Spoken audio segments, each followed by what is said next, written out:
ಕನ್ನಡಕ್ಕೆ ಸ್ವಾಗತ. ನಾನು ಶ್ರುತಿ ಪಾಟೀಲ್. ರಾಜಮೌಳಿಯ ಬಾಹುಬಲಿ 2 ನಲ್ಲಿ ಇರಲಿದ್ದಾರಂತೆ ಕಿಂಗ್ ಖಾನ್ ಶಾರುಖ್ ಖದರ್.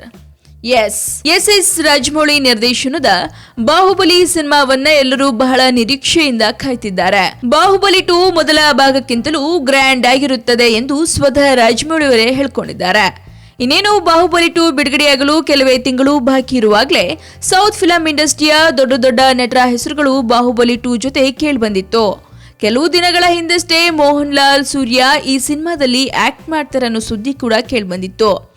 ಇದೀಗ ಆ ಪಟ್ಟಿಗೆ ಇನ್ನೋರ್ವ ನಟನ ಹೆಸರು ಕೇಳಿಬರ್ತಾ ಇದೆ. ಅದುವೇ ಬಾಲಿವುಡ್ನ ಕಿಂಗ್ ಖಾನ್ ಶಾರುಖ್. ಸುಮಾರು 200 ಕೋಟಿ ರೂಪಾಯಿ ಖರ್ಚಿನಲ್ಲಿ ನಿರ್ಮಿಸಲಾಗುತ್ತಿರುವ ಬಾಹುಬಲಿ 2 ಬಿಡುಗಡೆಯಾಗುವ ಮೊದಲೇ ಸ್ಯಾಟಲೈಟ್ ಹಾಗೂ ವಿತರಣಾ ಹಕ್ಕುಗಳಿಂದ 500 ಕೋಟಿ ಗಳಿಸಿದೆ. ಇನ್ನು ಬಾಹುಬಲಿ ಪಾರ್ಟ್ 1 ವಿಶ್ವಾದ್ಯಂತ 600 ಕೋಟಿ ಗಳಿಸಿತ್ತು. ಇದೀಗ ಬಾಹುಬಲಿ 2 ಏಪ್ರಿಲ್ 28ಕ್ಕೆ ಬಿಡುಗಡೆಯಾಗಲಿದೆ.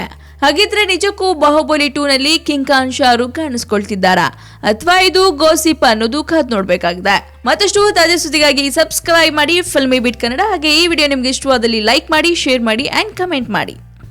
ಹಾಯ್, ಎಲ್ಲ ಸ್ಯಾಂಡಲ್ವುಡ್ ಮೂವೀಸ್ ಅಪ್ಡೇಟ್ಸ್ಗೆ ಪ್ಲಸ್ ನನ್ನ ಮೂವೀಸ್ ಅಪ್ಡೇಟ್ಸ್ಗೆ ಪ್ಲೀಸ್ ಎಲ್ಲರೂ ನೋಡ್ತಾ ಇರಿ ಫಿಲ್ಮಿ ಬೀಟ್ ಆ್ಯಂಡ್ ದಯವಿಟ್ಟು ಸಬ್ಸ್ಕ್ರೈಬ್ ಮಾಡಿ.